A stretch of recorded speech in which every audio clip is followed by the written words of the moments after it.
Welcome back, everyone, to Vox Markets. My name is Paul Hill, and I'm delighted again to be able to speak to accomplished fund manager Josh Northrop of Whitman Asset Management. So welcome, Josh. Morning, Paul. Thanks for having me on the show again. Yeah, well, we've got lots of big macro information and data points coming out over the next few weeks, not least tomorrow's US CPI and the kicking off of the US Q1 earnings seasons on Friday with the banks. So putting all that together, what's your sort of like your broad outlook for equities going forward, particularly in your sort of like your sweet spot of small and mid caps?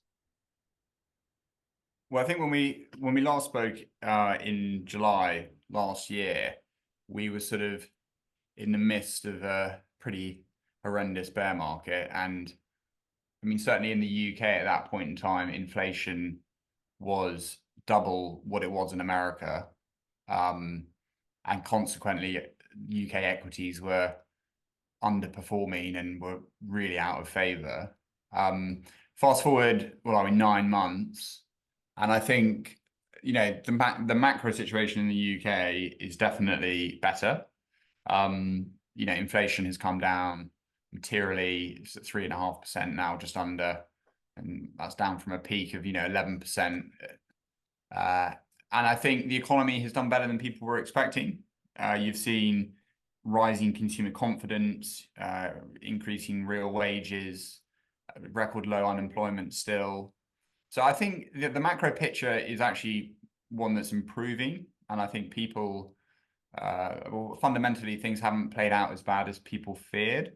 If you think about the markets, I'd say the markets have improved a bit. If we think about our market, small mid caps, the market is up about 15% from the lows, which was in October. But if you look at the American small cap market as a benchmark, relative benchmark, the Russell 2000 is up about 26% off the lows. So we've probably underperformed on a relative basis about 10% versus the US. I think it's hard to compare us to US large caps. That's they're in a world of their own. So I think the situation is better. You've seen markets pick up, but I think the two observations that we would make at the moment is that despite the 15% rally in small mid caps, the UK remains in absolute terms very cheap in terms of multiples. I think on most metrics you could say that 20 to 30% cheaper than comparables. And that's on a growth adjusted and industry adjusted basis. And comparing, UK multiples to private equity multiples or internationally listed peers. So you are seeing a discount, but it is starting to close a little bit. And you've seen ongoing public market takeovers, which is evidence of this discount. We've had 12 bids in the first quarter at 100 million market cap or greater. That was some research put out by Peel Hunt recently. Yeah, one a week. Sorry? One a week.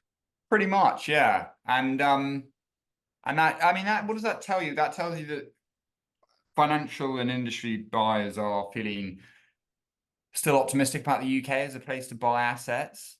And it tells you that the markets are still cheap. Interestingly, the initial premiums are 29% on average across the first quarter, but shareholders are putting up more of a fight now than they were, last year and the year before, and you're seeing counter bids and revised offers to get bids over the line. Some really good examples, and that's meant that actually the average kind of bid after considering those things is closer to just shy of 40%, which is still material.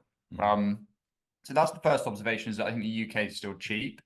And the second observation is obviously that the US large cap market has been on an absolute rampage and has outperformed everywhere else materially over the last 12 months. And I think, money flows have been going to America to get access or to get exposure to, a select number of stocks that are giving, artificial intelligence winners like Nvidia and Meta, etc. And I think, effectively the markets are perhaps slightly overlooking other parts of the equity market, perhaps where there's glaringly obvious value right now. And one of those areas is the UK, which is for various reasons we all know about why the UK has been undervalued the last few years. But to us, it seems unlikely that this trend will continue in perpetuity. I mean, the US is trading on a very high multiple now, and that relative valuation gap is unlikely to keep expanding. So I guess any reversion to a more normal US premium could result in money flows coming back into undervalued parts of the market. Yeah. And that could be a catalyst for the UK. But I think generally we're feeling like, markets have picked up a bit. They're still looking cheap, but the macro picture is improving, and we're in a much better place than we were 9 months ago. And what will reverse those outflows into sort of like UK small and mid caps? Will it be interest rates coming down? Because we could get a CPI, this is fingers crossed, print in the UK in May, looking back into, this is for the April numbers, of 2% or less. And if we do that, is that going to be the sort of the flag that allows Andrew Bailey at the Bank of England to reduce interest rates in the summer? Possibly. I mean, I think markets are anticipating an interest rate cut, within the next 3 to 5 months, probably. It's hard to know exactly if that will stop outflows. You've had, a lot of outflows from growth equities, from small cap equities. That's not been a phenomenon only in the UK. US has suffered similar outflows from small caps. I mean, small caps are inherently interest rate sensitive, and it takes a long time for the hikes in interest rates to filter down into kind of capital allocation amongst investors. So there's still people still adjusting their portfolios for high interest rates. But the rate of outflows is slowing materially, I think, over the last couple of months from the peak. And I think any interest rate cut would be supportive of starting to get money to come back in.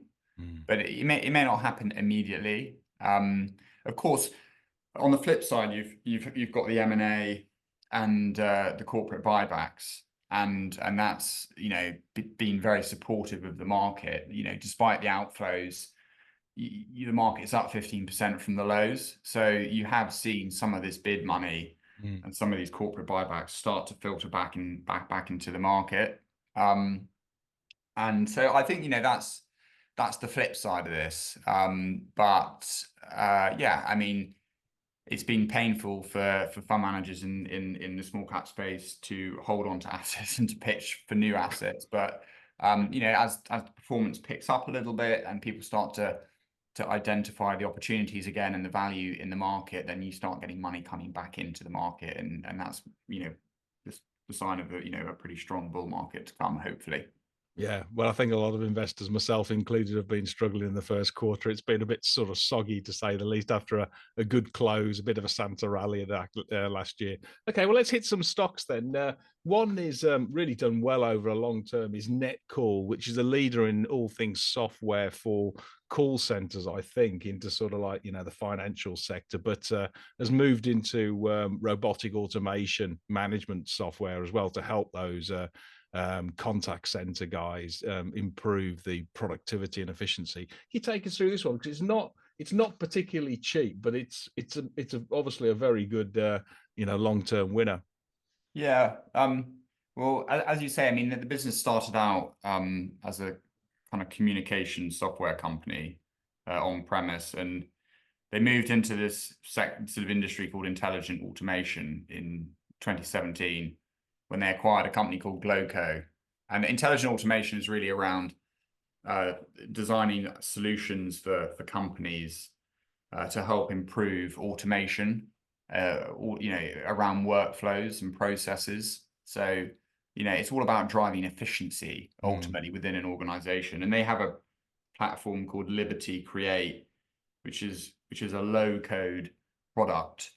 And low code is basically, I mean, think of it as a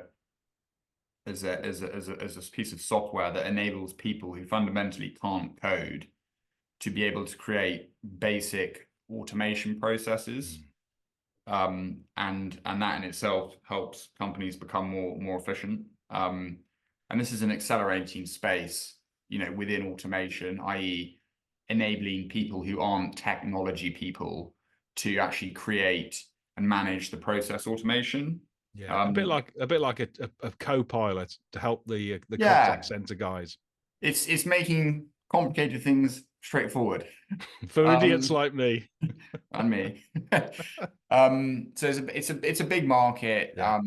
They specialize in public sector and financial services. The market's growing 20% plus a year. And it's mission critical software. So once a client has used the software to create a piece of automation, perhaps if you're a potential customer of a bank and you're on their website and you're looking at their mortgage calculator, and various different pieces of information that you put in will drive a response from the website. I mean, that in itself is a form of automation, and that is, in many cases, or in some cases, it'll be Netcall's low-code product that is facilitating that automated response. So once they've used the software to create a degree of automation or a workflow, it becomes very embedded in the operations of the client.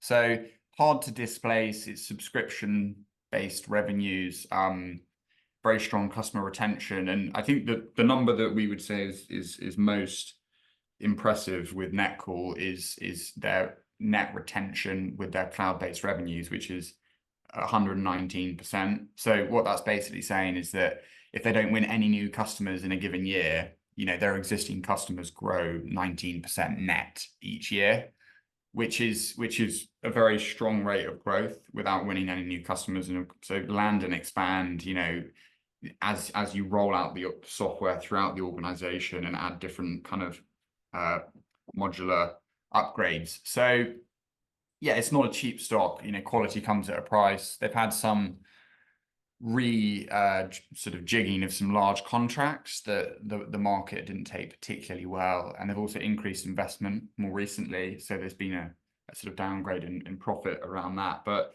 fundamentally, it's very high quality revenue stream and very cash generative business. They've got customers like the NHS, Lloyds, Nationwide, Santander, big financials predominantly. So, big market, strong growth, strong margins, and it's a company we really like. Yeah, no, I can understand that. I mean, looking at the sort of EV to sales value, it's still only 3 times. The question, I guess, is there an opportunity to increase the margins there? Because they're about 16% EBIT. And for a software company with high recurring revenue streams, and as you say, sort of like, they're landing and expanding with a high net recurring revenue, that sort of like net retention rate, then you'd think they should be able to do 20% plus. Yeah, I mean, I think there is. I mean, the cloud-based, not all of their products are cloud-based. They've still got some legacy on-premise solutions. So there's been a transition to the cloud, but as that continues, that you'll see those margins tick up. And as I said, they've recently increased investment, which we think is a brave and good thing to do with a business like this. This is a company that's proven its ability to be very profitable. It's got great customers. It's growing. But if there's an option to slightly put your foot on the accelerator and grow at a more attractive rate for longer, then that's something that we're supportive of. But of course, it costs a bit more money to get there. So that's something that we're happy with. Yeah, no, I would agree. I think it's a really good business, and it wouldn't be surprising if somebody put the slide rule over there, because I think a private equity house bought Gresham Technology this morning. Yeah. So this looks like a similar sort of business. Okay, let's move to one actually, it's an adjacent market actually on the software, Cerillion, which basically does SaaS software for billing, customer service, and customer relationship management for the telcos. Now, the sort of the real optic that stands out is, I know they're slightly different and they work in slightly different verticals. One telecom, whereas this, the previous one, Netcall, was more sort of the financials and NHS. But the EBIT margins for Cerillion, looking at it, are 38% plus for this year, compared to 16% for Netcall. Do you take us through what the differences are with Cerillion? Why does it make such good margins? I mean, and obviously it emphasises the upside potential for Netcall. Yeah, well, Cerillion's been one of the best sort of performing software stocks on the market over the last 5 years, and by all accounts has kind of defied the bear market. It's been one of the few stocks that well done has done really well in a falling market as a highly rated software company. I mean, as you say, they do enterprise billing and charging and CRM software for telco companies. And basically what's happened over the years is as telco networks have become more sophisticated, the underlying client of the telco, their contracts with the telco and their needs have become more dynamic. So around things like data usage or different pricing tariffs, traveling internationally with your phone and stuff like that. And of course, as these things have developed, the sort of software requirements for the telco to run operationally efficiently have become a lot more complex. So historically, telcos largely used to build their own software for things like billing, and now it's just not really viable because there are lots of different things that you need to be tracking. So that's what Cerillion do, and they focused largely on small telcos initially. They've got a solution that's off the shelf. It's not bespoke for anyone, so that's partly why the margins are so high. Okay. And it's cloud-based, which means they can implement upgrades seamlessly. Yeah. It's very rich in terms of its functionality. It's very focused on the end customer. And so, a number of these factors have contribute to a very attractive proposition for telcos, and they've been very successful over the years, basically moving from small clients, sort of £1 to £2 million contracts, perhaps a small operator in a small market, to starting to win much bigger telcos. They've signed sort of £10 million contracts, and they are now pitching for some sort of £25 million contracts, really big contracts. And so if they sign a big contract, then once the implementation's done, it's very, very high margin because the software's already built. It's not bespoke. It's just integrate and let the client run off the software. So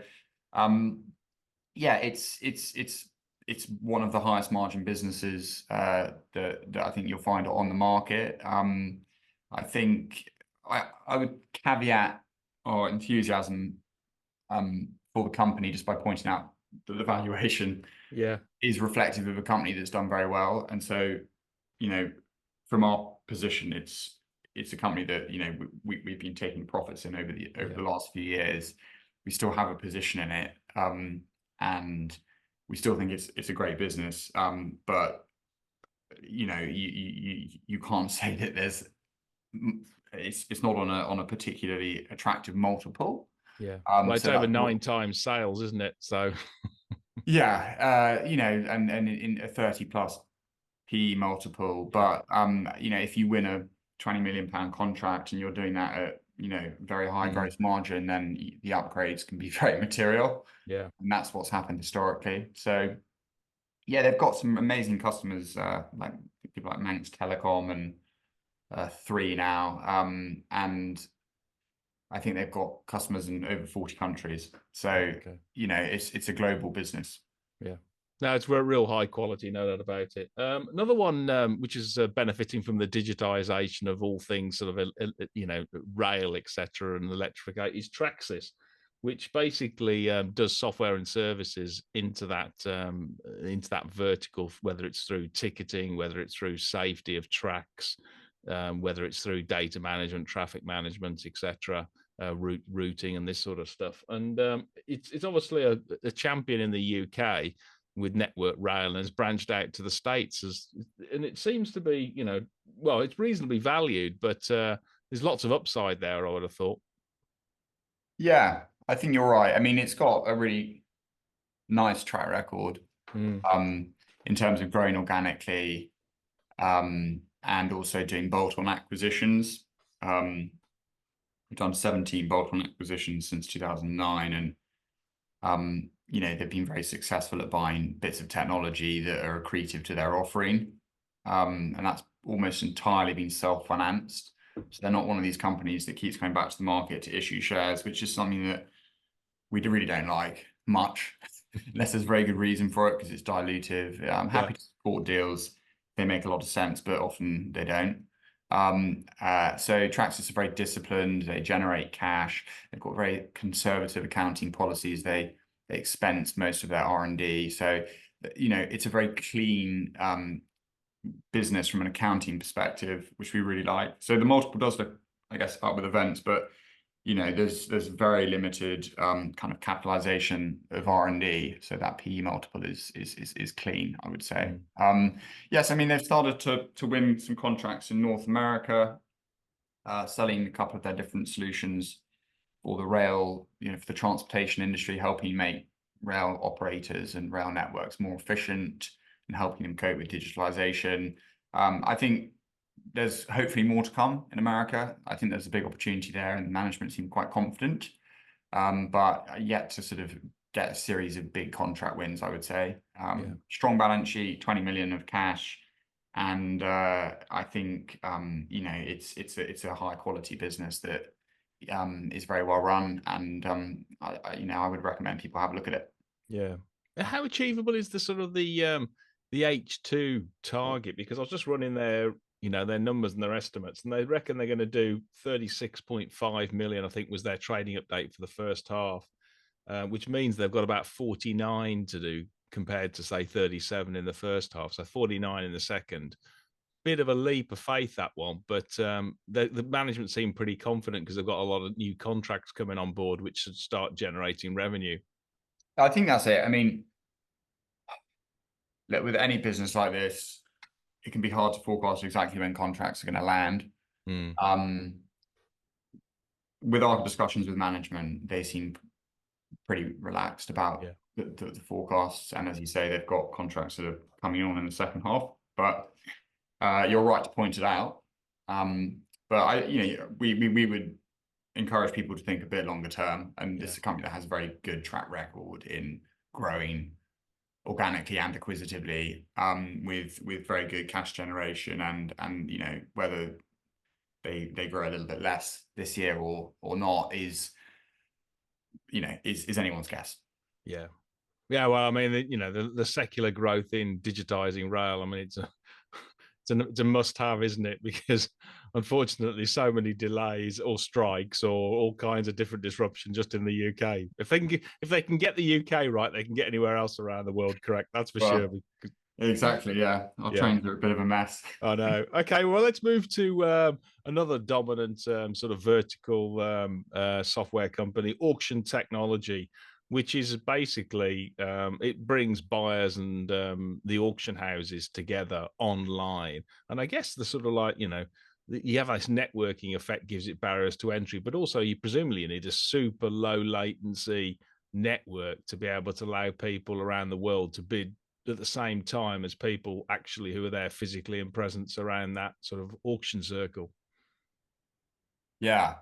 This is a company that got a lot of hype when it listed. It listed back in 2021, right in the midst of the bull market. And I remember the IPO was massively oversubscribed, multiple times over. And it pretty much listed on a PE of about 50 times, and a cash flow yield of 2%. And so if you fast forward 3 years, I'd say the company's performed fine, a bit better than expected for the first 18 months, and then perhaps a bit worse than expected for the next 18 months, but broadly okay.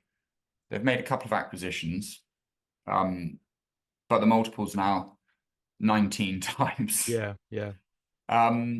So you've seen a derating of over 50%. And fundamentally, the company hasn't really changed. The end markets are attractive. They've got a market leading position in the UK art and antiques market and the US industrial and commercial markets. And as you say, they provide the digital marketplace for the auction houses to run auctions online, which is a growing market. They've got about 2,000 auctioneers across their different marketplaces that are using their platforms. I think market leading position is the key because you have network effects. You think like Rightmove, it tends to be a winner. Doesn't take all, but you big advantages if you have the predominant network where people go, because the buyers need the sellers and the sellers need the buyers. There's still only about 20% of auction items in some verticals that are sold online. So there's a long runway of growth for more of this to go online. It makes a lot of sense. You've got access to more buyers, which should give you better pricing. It's more efficient, lower cost to run. So there's lots of advantages to it. The trouble they've had more recently is that the growth of the business was accelerated by COVID when everything shut down. Of course, everything went online. And then you've had this period after COVID where the growth has been a bit disappointing because people have been going back to bricks and mortar a little bit. You've had a bit of an unwind of the COVID, of the COVID growth. So you've got to take a view on whether or not you think the industry is going to get back to kind of more traditional growth in online penetration. And we think it will. They make their revenue by taking a commission on the item sold on one of their marketplaces. They take about 3% broadly, but there's an opportunity now for them to sell value-added services like things like marketing and payments, and also fulfillment and delivery of the goods to drive that take rate up closer to sort of 5%, which would be more akin to other e-commerce marketplaces like eBay or something like that. So even if the end market or the online penetration doesn't grow much, they have got this opportunity to grow that take rate from 3 to 5 and then further, which provides a pretty good runway of growth, which is something that we really like about the business. Is they've got this kind of opportunity to sell ancillary services from a very low base, and that's the part of the business that's now really growing, 20% plus. So lots of opportunity to grow. I think the market was a bit concerned about some of the acquisitions they did, possibly, and the multiple was very, very high for a very long time. But we've been building a position in it more recently, and we think 19 times. It's a September year end for a business that does 40% margins and very high cash generation. It'll de-gear very quickly. The multiple will be more like 17 times next year. But that sort of business, look at where the likes of Rightmove and Auto Trader have traded historically, and that's on much lower growth now compared to what ATG we think can deliver. So potentially this stock could re-rate if interest rates fall, and also if they start to that organic growth just starts to tick up as we get back to more normal levels of growth within the industry after COVID.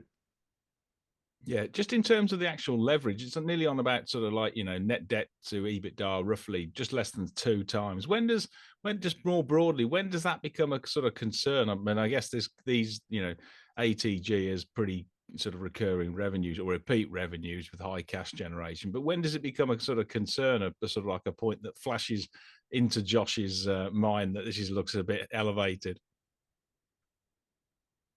Well, on average, our companies have net cash. Yeah. So that tells you our view of leverage. We'd rather not have it. Yeah. If a company does have it, it depends on the business and the business model and the cash generation. I think with ATG, I think it's inherently very cash generative, and but I do think that they went a bit fast on some of those deals, and I think that has dampened the ability to get the marginal buyer in the market, because people are thinking rates are rising, this company has debt. But as it starts to deleverage and rates start to fall, that goes the other way quite quickly, and there is the opportunity to make money out of the stock. Is potentially getting in now with the view that it's going to deleverage quite quickly, and then people will look at it very differently. Okay, good. Well, okay, let's pivot. Let's go to a different sector, into healthcare. One sort of like is a bit of a fallen angel, hasn't fallen that much, but is Advanced Medical Solutions, which is a sort of industry leader in wound care and tissue healing. And it did used to have a really rock solid balance sheet, but has now decided to do a sort of like a transformational acquisition of Peters Surgical out in Europe, which seems like a perfect fit. The market didn't quite like the price they paid for it, but it seems to have high IPR and good barriers to entry. What's your latest on this sort of like strategic move by the business?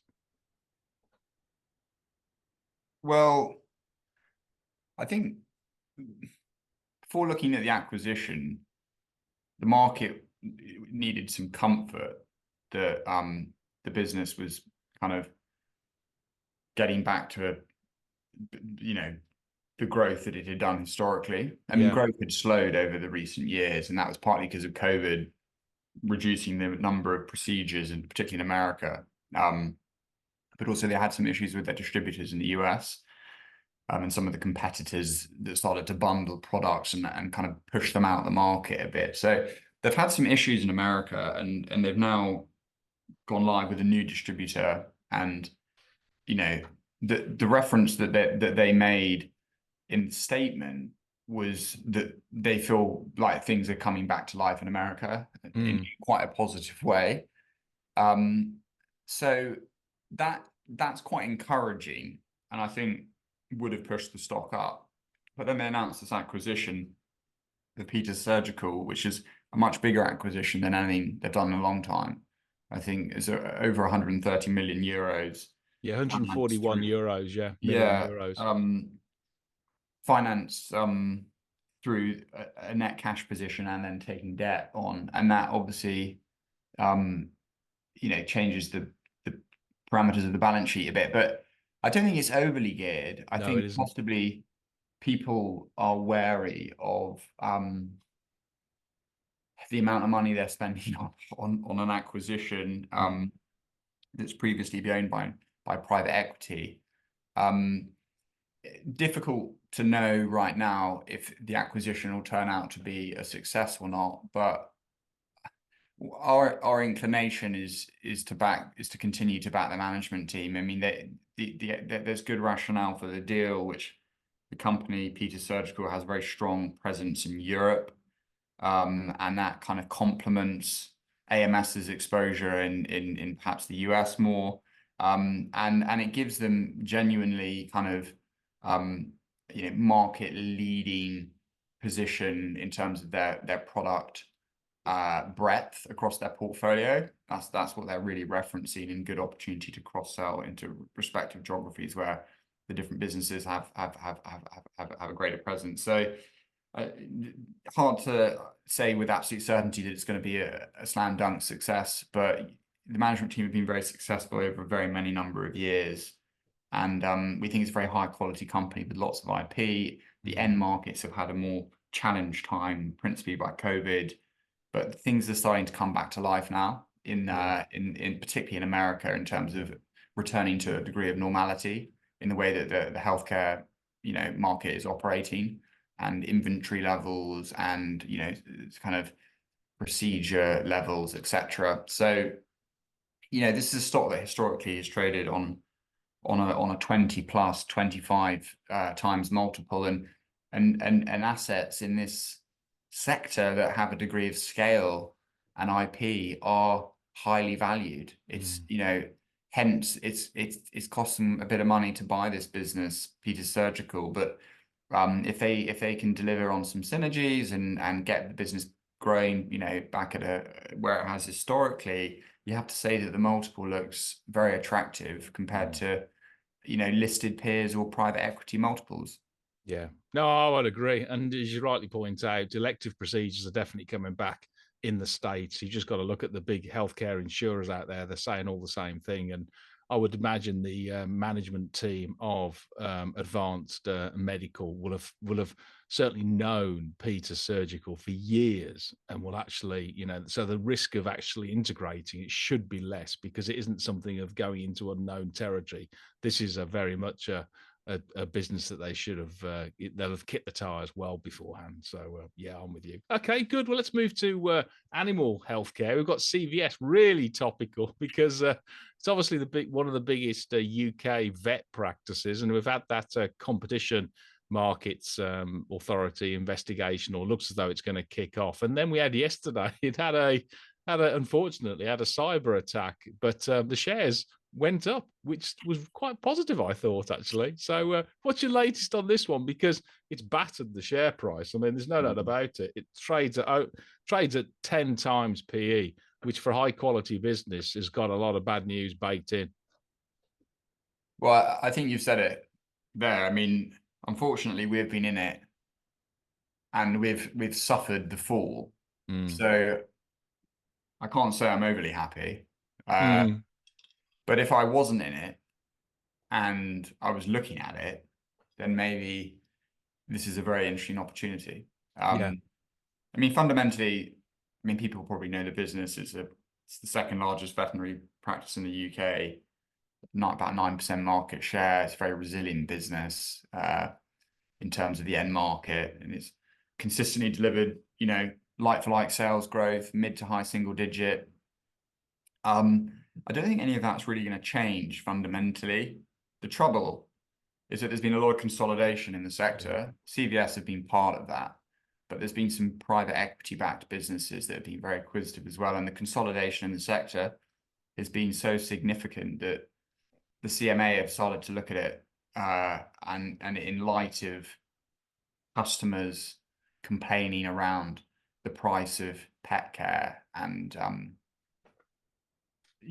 potentially not having enough choice within certain regions between different providers, and which ultimately leads to perhaps poor pricing for the customer or more pricing power for the supplier, which is in a way the signs of a good business model. But when you're dealing with animals and emotions, people and emotion, that's when the CMA start to come in and look at things and possibly assess whether or not there's been some behavior that warrants more regulation. So it's very hard to know what the outcome of this is going to be. The reference points they've made have been that they think that customers haven't got enough choice, potentially being overcharged for procedures and medicines, and they're looking into the sector. So potentially some companies have to sell some of their assets to increase competition in certain regions. Potentially they regulate drug pricing a little bit. You can't regulate it too much. CVS isn't sat there making 65% margins. It's making a margin that's comparable to veterinary practices in other countries. So I think it's probably understandable that the regulator's looking at it, but I don't think this is going to be the death of the business, personally. Far from it in many ways. But you have to accept that this could go on for quite a long time. Possibly a year and a half. And that will hang over the shares. But on 10 times, you can make very good money if whatever they decide isn't catastrophic for CVS. And someone's going to continue to serve this market. A lot of people have pets. A lot of people need pet care. So it's not going to disappear. And I don't think, in our view, there's any signs of fraud or like gross misconduct from a management perspective. So if I was looking at it now, it could possibly be very interesting. Maybe not immediately, because I think it could go on for a while, but possibly, in a year's time might be worth thinking about having a small position, because, it could be quite a big uplift on the valuation, subject to what they say. Potentially quite a binary bet, but worth flagging. And it doesn't always end in tears. I mean, we saw with EMIS, when they got bid for, last year, was it a year and a half? It was 2022, I think, when EMAS got bid for officially. You know, that went to the CMA and it went on and on and on. In the end, they put it through, they accepted it, and that was selling, you know, a key asset, selling, you know, a key asset for the NHS, effectively, one of the big NHS software suppliers, to a US company. So, you know, these things can seem very negative, and then all of a sudden the result is not catastrophic, and the shares can react very quickly. So possibly an interesting one. Yeah. Well, as Warren Buffett regularly says, invest when there's blood on the streets, and there's definitely pretty a lot of blood there. Okay, let's move to another sort of dominant position. In the industrials, we've got Porvair, which does all things sort of like filtration and laboratory and environmental sort of technology. It basically helps the technology and its filtration expertise helps its customers produce better quality products that can then sort of like, you know, improve the environment, improve the product performance, etc. And it seems to be operating a lot of sort of niches, growing very well. But the shares have now come back. Actually, they're usually always priced very highly, but they're about 17 times PE with balance sheet, with lots of cash on the balance sheet as well. Yeah, I mean, I think, you know, a lot of our portfolio is made up of just really, hopefully, high quality businesses that have delivered over the long run. And there are some companies that are more kind of turnaround situations, but the vast majority of the businesses that we like to invest in are kind of proven, you know, great businesses. And if you look at this company, you know, 15-year earnings CAGR of 12, 13%, consistently making good margins, market leader, you know, they're specialists in filtration and environmental technology. They've got very niche markets that they sell to, with very long life cycles, whether it be, you know, the aerospace or you know, clients buying their products and designing them in for 20 years or more ultimately. So it's not, you know, recurring revenue, but once you've won and been designed in, it's heavily repeatable. Very high barriers to entry with Porvair. Yeah, I mean, why the multiples come down a bit, hard to know. I mean, as we've discussed, the UK has been suffering a little bit from outflows and stuff, and stocks that haven't been coming out with big upgrades or doing things exciting have perhaps suffered a bit more because there's been less of a kind of marginal buyer around them. But at these levels, I think, you know, it looks like a really sensible business to be adding to a portfolio in our view, except for the long run. You know, growing at an attractive rate and well into the teens on a constant currency basis at the top line, and they've always had this ability to do, again, self-financed bolt-on acquisitions, don't come back to the market, which is great. So yeah, we like it.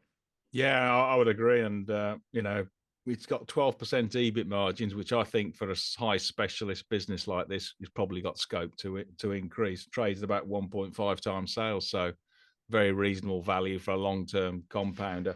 Let's move to another one of the industrials. We've got Johnson Services, which it does sort of like cleaning workwear and renting out workwear, blue collar, and increasingly in sort of the catering and in leisure sectors. It's got lots of economies of scale. I guess the question is this one is sort of like, yes, it's come back obviously off the pandemic as people have gone back to work, particularly in catering and stuff. Is this a secular grower or a cyclical business? That's a good question. I mean, elements of it are cyclical and elements are pretty resilient through the cycle, but it's been taking market share fundamentally. This business has been taking market share for years and years and years. Who from? From smaller competitors. They've been making acquisitions. They consolidated smaller players, and also as you have a downswing in the market, smaller players find it very hard to survive. So they win business, but also on service and proposition and pricing and all the other things that mean that you're attractive to win business. But yeah, I mean, they provide, it's basically a laundry business, you know, for workwear and the hospitality markets in the UK. So again, it's pretty sticky client base. Imagine running a hotel without your linen. you know, it's impossible. So, you know, you need Johnson Service Group. Yeah. They've got market leading position, which is something that we really like. 15%, I think, in hospitality market share and closer to 40% in workwear. So very good position. I think the opportunity for Johnson Service Group at the moment is, and why it's a big position for us in our portfolios, is that there's a margin recovery story alongside, you know, top line growth. And I mean, what happened in kind of when Russia invaded Ukraine is the price of energy went up a lot, as you know, and energy is a large percentage of their cost of sales, or a large percentage of their revenue. And the way that they hedge their energy is they're always trying to de-risk short-term volatility in the cost of energy. So it took a bit of time for the massive spikes in energy to actually hit their P&L, because they had a lot of it hedged.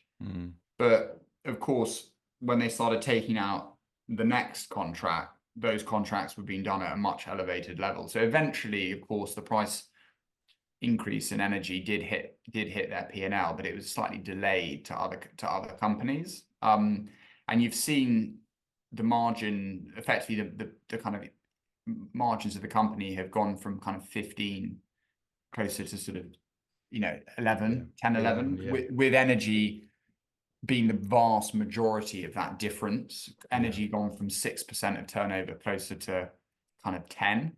So fundamentally, do you think that energy prices will stabilize? They've already come down a long way.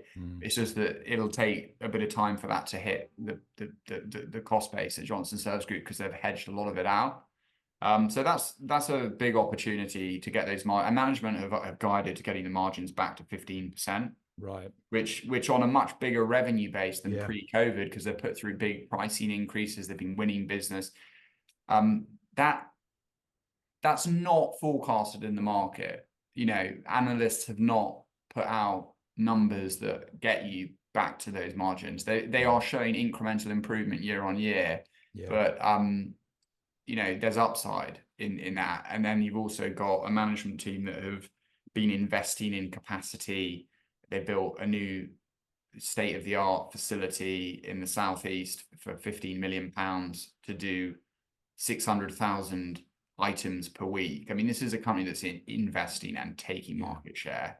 And whenever you have a big downturn, like you've seen it, you know, because of energy and because of COVID, shut down the hospitality market, a lot of their smaller competitors have just, you know, have struggled and have gone bust. So big opportunity for them.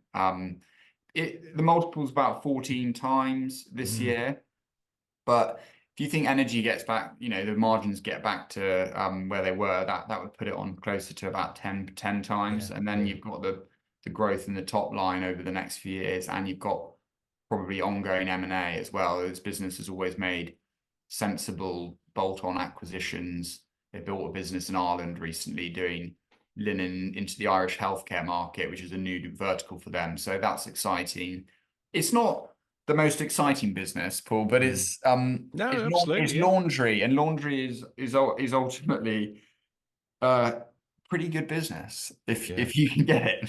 Yeah, well, I mean, you know, it's one of those companies, isn't it, with basically pretty much a very strong sort of, like, you know, position in a market, growing, and it's got a lot of self-help it can do, improving its margins. So I'm with you, and it's on a reasonable valuation. So yeah, it looks like a pretty good, sensible thing to add to your portfolio. Okay, let's move to tech hardware. We've got Calnex Solutions, which the shares used to be a bit of a, you know, were really highly priced. I think again it listed couple of years back, come off quite a bit. It does all the testing and instrumentation for 5G wireless networks and digital. It does them also actually for the fixed line as well. But I guess the big question at the moment is one of its probably a customer, I don't know, Spirent, is being bought by two of its, or should we say, is being bid for by two of its competitors, and what that means for Calnex, for who would probably work further down the food chain.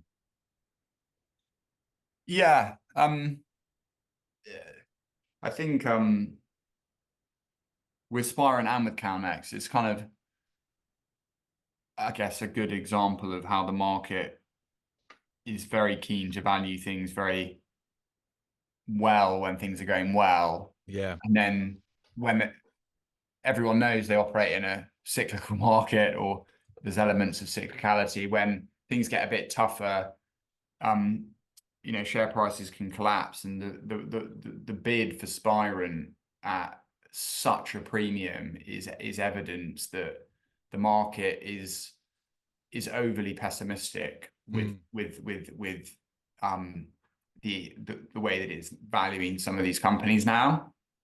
There are differences between Spirent and Calnex, but ultimately they're playing similar trends, where you're giving you exposure to the same kind of underlying. Are they competitors, or does Calnex supply into Well, Spirent? yeah, Calnex supplies into. I mean, Spirent's predominantly a reseller. Yeah. So Calnex has its own IP and its own Yeah. technology, but is more specific in its capabilities and what it's doing. I mean, they have a very specific set of test and measurement equipment for very specific telecom and high-speed data networks. Whereas Spirent is selling many products and many different test products for the telco market. So you could say that Spirent's more diversified, and the exposure it's giving you. Calnex is more specific. But yeah, I mean, look, the business is run by its founder, a chap called Tommy Cook, who still owns, I think, about 20% of the company. And it's got a market cap of 50 million now, with 13 million in net cash. Yeah. And if you think that there's any chance of it getting back to doing the same levels of profit that it did 2 years ago, then you're going to make multiple times your money from here. But the speed at which the telco market recovers is an unknown entity. So it's more speculative, but it's not going to go bust. And that's the key for us, is when you're in something that gets more challenged. And with Calnex, because it's small company and highly operationally geared, I mean, the revenues fell, whatever it was, let's say 20%, but the profit disappeared. And if you're sat there with a net debt on your balance sheet, then that's when the bankers start calling you up, and you've got the insolvency practitioners coming around to your office. So I think the fact that they never had any debt, they always had cash, between 13 and 20 million. And they've been able to run the business basically at break even, broadly speaking, which is all, that's what you need. Yeah. When things get tough for a small cap. And now the question is, do they push on? And they came out with a statement the other day that basically said they're going to get back to growth. This year they're going to grow on last year. So, you're going to see some growth. It's not going to get back to 2022 yet, but you're going to see some growth. And I think that's the key. Yeah. Okay, good. Well, work in progress, and as you say, a lot of positive operating leverage there, because I think it's high gross margins. Let's move to a different segment. The consumer. We've got Bloomsbury Publishing, which has been a real sort of workhorse for you guys, and keeps going from strength to strength. It started off obviously with the sort of the Harry Potter series, which has continued to do well, but they've found another absolute darling in book publishing, Sarah Maas, and it's really sort of turbocharged the business. What's your latest on this one? Yeah, really like the business. It's a core position in our small cap fund, has been for a while. I mean, historically, the company got very it hit success very early on, shortly after it was founded, when it got the publishing rights for the Harry Potter series, which has gone on to be probably one of the most successful publishing deals ever. And that still generates significant revenue and profit for the company, the Harry Potter, brand. But they won't disclose exactly how much it is, but it's meaningful as an ongoing contributor. All 25, 30 years after this book first came out. So that's pretty incredible. More recently, they've had big success with Sarah J. Maas, the American fantasy author. And she's had a phenomenal run of books. Her most recent book came out at the start of this year, called House of Flames and Shadow, which raced to New York Times bestseller, and her back catalogue continues to sell very, very well. So you know, they've had another great success story with Sarah J. Maas.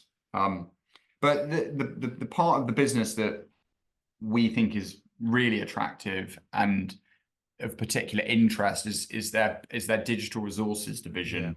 And this has been something that they've been developing over the last few years. Effectively, it's online content, publishing content for universities and the academia world, so students and to libraries, and principally in the humanities space, which is where Bloomsbury are very strong, and they made a few acquisitions in this space over the last few years. It's a relatively nascent division still, doing, in terms of subscription revenue, about 15 million annually. And this is selling, you know, packages to universities to get access to this online humanities content. And you know, they've got the platform now in place. They've got a wide range of universities subscribing to their content. And so now there's an opportunity to cross-sell by adding more content to the platform. And they're doing that both organically, but also acquisitively by buying small niche, you know, publishers that don't have the online capability, don't have a platform themselves, buying them, taking the content, making it more digital, and driving cross-sell to their client base that they already have. So this is a much higher margin business. It's a higher quality business. Margins are 30%. It's more recurring revenue. There's inherent operational leverage within that division. And we think as that division grows, it'll pull up the margins of the group, and it'll pull the rating up of the stock. What's happened over the last 2 years is that Sarah J. Maas has done so well that actually the digital side of the business as a percentage of group turnover has gone down despite growing. So the reasons we bought the stock, you know, are not, you know, it's not that they haven't been successful. It's just that the Sarah J. Maas story has been so successful. The challenge with something like Sarah J. Maas is you don't quite know how long they're going to be around for. I mean, she could, you know, she's signed on for another 4 books, but she's not going to release one this year, we're told, or another one this year. So it's lumpy.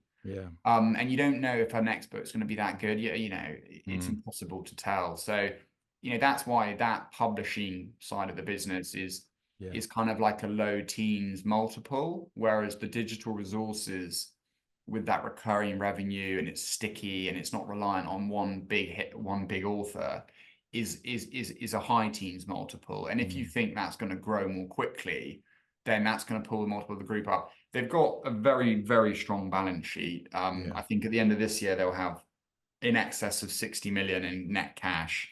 So that gives them firepower to do these deals, which will inherently be accretive and drive upgrades.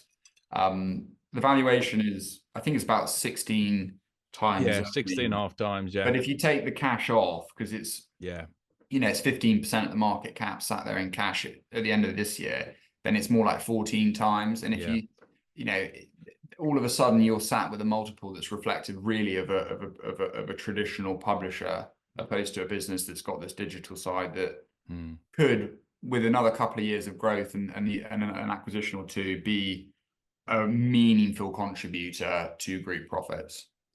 No, I would agree. I love it. I think it's really good. Okay, let's move to another one, which is probably a bit like Johnson. So is Macfarlane, which does sort of like specialist packaging.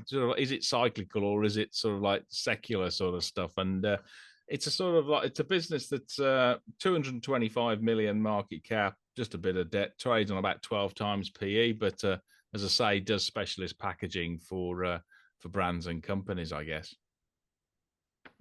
So on the face of it, the business operates in quite a boring market. I mean, they're a packaging distributor, so they sell packaging on, you know, from a supplier to customers across in the industrial and retail sectors like Honeywell and Johnson & Johnson and ASOS, etc. And their customers typically have such sophisticated packaging needs that it's much easier for them to go to a distributor like Macfarlane, who will manage all of their packaging requirements and all of the SKUs, and they'll manage the inventory, the transit, so that their customers don't have to sit there with loads of boxes in a warehouse for like, 10,000 different SKUs Yeah. and manage the working capital that comes with that. So it's not everyone would use a distributor, and I think it takes a bit of work to get your head around why you would use a distributor.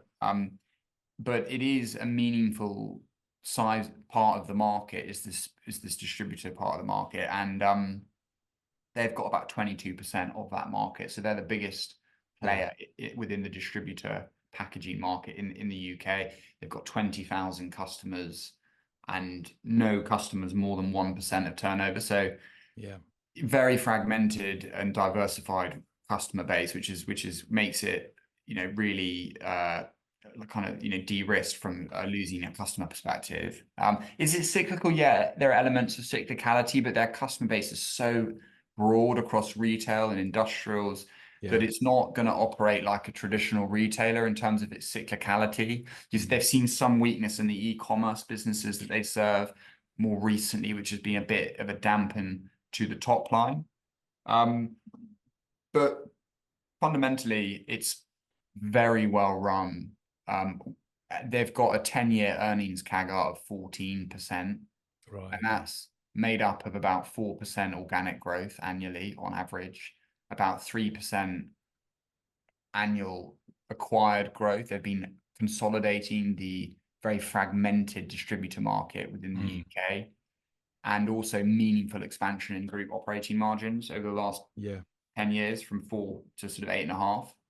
And so it's sort of a very good value growth stock. If you look at the top line, you think, oh, that's not very attractive. But historically, you combine single digit, low to mid single digit organic growth with some acquisitive growth and margin expansion, and you can have a very powerful earnings story. And 11 times earnings for that quality of growth, consistent growth, that seems the wrong price to us. We think it should trade on a higher multiple. The chief executive's been there for 20 years. Right. So that's another attraction. And they've got they really, really know their sector. He pretty much knows all the distributors in the UK that at some point want to sell up. It's the market's very fragmented. There are lots of family-run companies serving a region, and he stays in touch with them all, and he will buy their business when they're ready to sell. It's as simple as that. He does all the due diligence he needs. He only buys good quality ones. So there's an expansion into Europe that's gathering some speed, and we really like it. Yeah, I'd agree. I mean, good solid business trades at the PEG ratio of less than 1, and for a long-term compounder. Okay, let's move to one which is the shares looks incredibly cheap. Tech Services does language translation, RWS, and I guess it trades on at just over 8 times PE. And it's got sort of like I think it's been doing a stock buyback, so it's probably got about sort of like a neutral balance sheet, no net debt, no net cash, etc. We don't know exactly how much it is. Pays a big dividend yield, 6.5%. And I guess the investors are just a bit concerned, aren't they, in terms of what regenerative or AI is going to do to the business in terms of automatic language translation. But a lot of bad news again is priced in. Yeah, they've had issues. Okay. They've had issues over the last few years. I mean, it was a darling of the stock market for years. Every fund manager owned it, and it was, highly rated, very successful, and market leader in the space of kind of language translation. I mean, they did an acquisition in 2020 of SDL, which was another listed business in a space, and I think that was really where the issues started. And then things have evolved. They had to increase investment, which the market didn't like. They had a failed offer from private equity, which the market didn't like. They've had management changes, which the market didn't like, and now you've got AI in the background.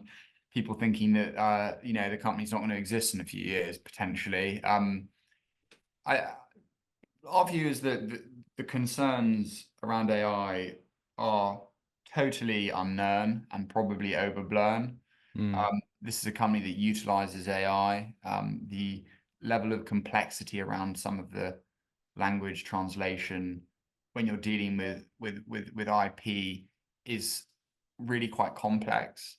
But in any case, they're able to utilize AI in their day-to-day operations at the moment. So, you know, there's a habit for the market to get, I think, very worried about things like AI when they come along and there's this big technological advancement.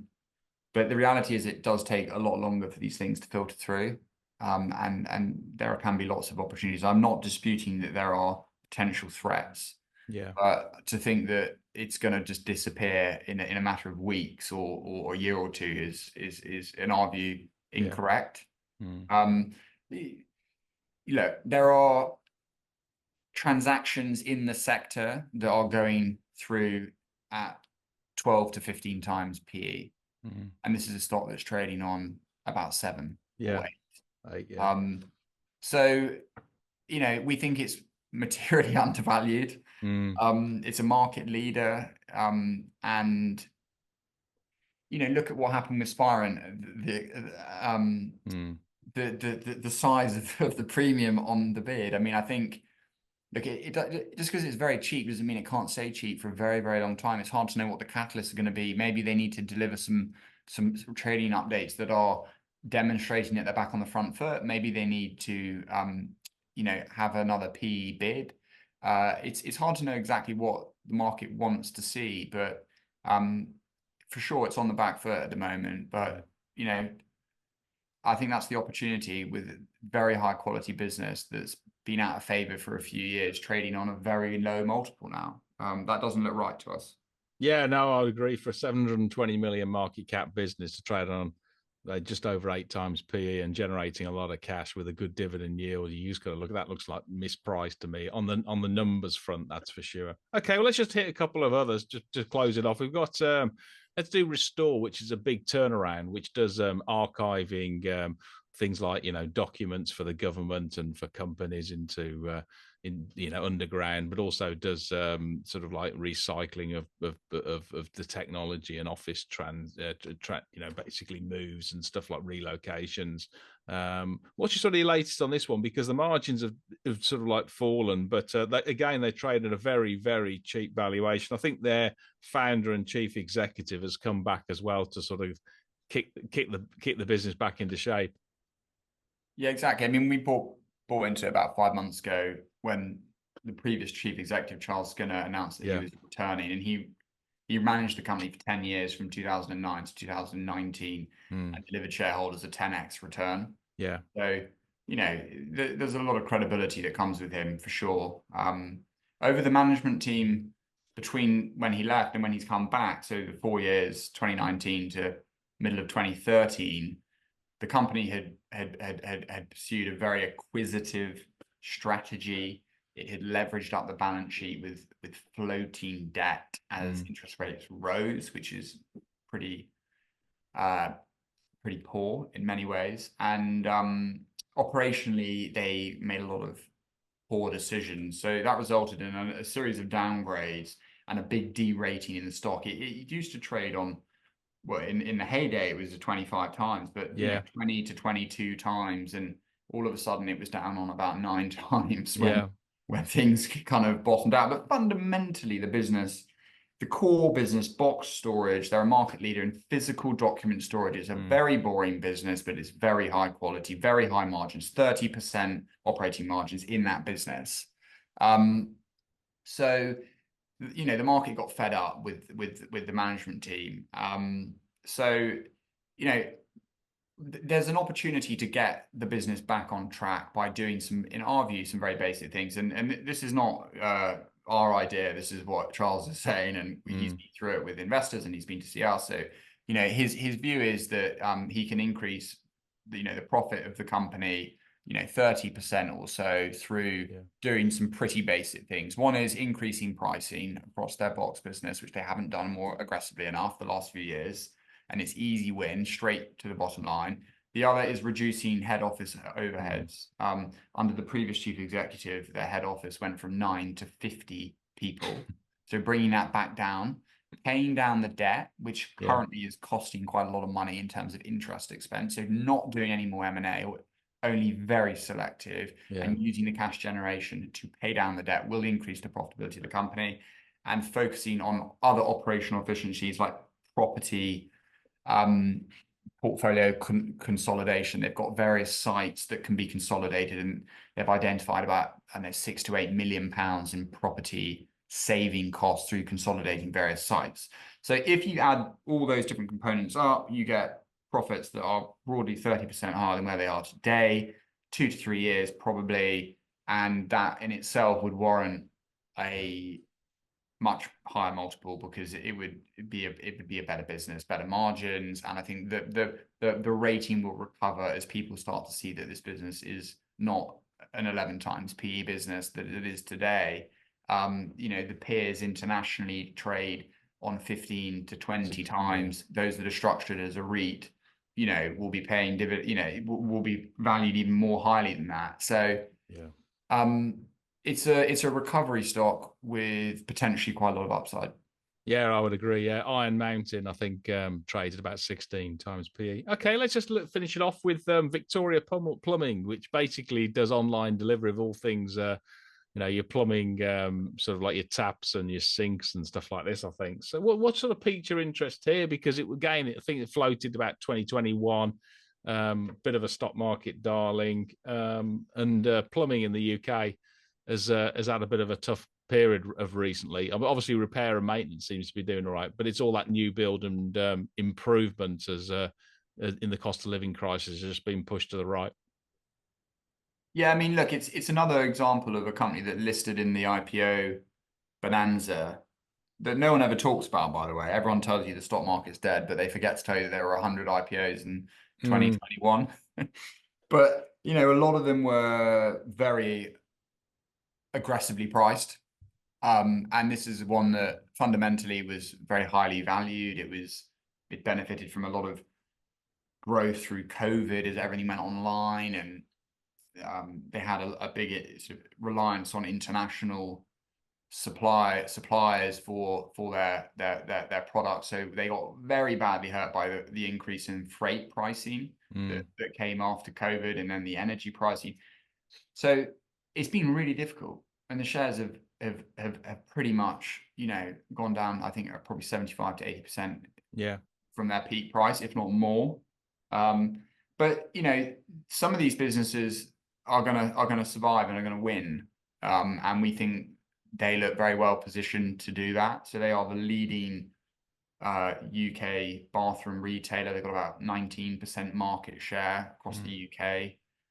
They are the predominant online retailer, and the online penetration is still only about 35% of the market, and there's no reason why that can't continue to grow. I think it's different to some retailers in that it's predominantly its own brand. 75% is their own brand, so there's better margins. The own brand is about 60% gross margin versus third-party brands, which is about half that. They've grown their market share from 3% to 19% in 6 years, which is pretty remarkable. One of their key competitors, a company called Victoria Plumb, I know it's absurd that they have such similar names. They went into administration and they had 7% market share. So that market share has come up for grabs. They've got a strong balance sheet, 45-ish million net cash. And we think the profitability is starting to recover. If you look what's happened to energy and freight, you know, coming back to more normal levels. And, you know, this is a company that's, you know, got the customer base to deliver the margin if you know, the environment, you know, on the cost base does continue to move in the right direction. They've been moving to a new warehouse, which will improve efficiencies, and provide, you know, more margin expansion and opportunity to grow into other products like tiles and lighting. So we're not massively invested in retail or kind of consumer discretionary, but where there are unique opportunities where companies, you know, we think are really well positioned and have a long runway of growth ahead of them, then, you know, we're prepared to make investments, and this is one of them. Yeah, good. Okay, just finally then, in terms of how would you sort of what would sort of trigger Josh to sell a particular position? What would be sort of like the things that would stand out? I mean, not delivery of the business plan or whatever like that. Yeah, I mean, I think it's important to have parameters that you try and stick to, because you Yeah, can't do everything, and that's one thing that is definitely something that I've learned is you can't be a specialist in everything, and if you like investing in certain types of companies, then I think there's often a temptation to go into other areas, but often in my experience that hasn't worked out for me. So yeah, I think we like to stick to areas that we feel comfortable with and that very much fit our process. But within that, if I think look, there are various reasons for selling, not least because something better comes along and you want to try and keep something portfolio tight and with your best ideas. So there's always a natural level of attrition as new ideas come in and the weakest links are sold. But generally, I think any big deviation away from the business plan or signs that the competitive position is actually really under threat. So I think that's something that we would look very closely at. We spoke about debt earlier on, a business that takes on debt unnecessarily or makes acquisitions unnecessary. There's often a management desire and incentive to grow very, very quickly because that's how they're remunerated. And if they haven't got a lot of equity in the business and they're remunerated through options or which are linked to 3-year targets and EPS, then you're pushed in a direction to be acquisitive and to do things quickly. But often that's not the right way to do things. Often, actually, the right way to do things is to just buy time and wait until things get difficult in the market, and then you can make acquisitions at much better multiples. So sometimes you have to be prepared to be a little bit, on just a little bit on the sideline with the best businesses because they won't always be, trying to do things really, really quickly. And where management teams are trying to do things too quickly and make the next acquisition before they've integrated the one they just did, or borrow more money or come back to the market to raise more money. These are things that we think are unnecessary and usually end badly. Okay, good. Well, thanks again, Josh, for your time and excellent insights there. If somebody wants to invest in Whitman Asset Management or in your particular funds, how best to do that? They can go onto our website and get in touch. We'd love to hear from them. We've got 2 funds in the small cap world, a small cap open-ended growth fund, which just had its 3-year track record actually, and is sort of top quartile since inception and is performing quite well at the moment. That's about 20 million of assets. And then we've got an AIM inheritance tax service for those that want small caps, but with the inheritance tax wrapper, which has been going for about 5 years, and that's a bigger strategy, about 75 million. So those are our small cap options, and they're both open indefinitely to new clients. So please get in touch.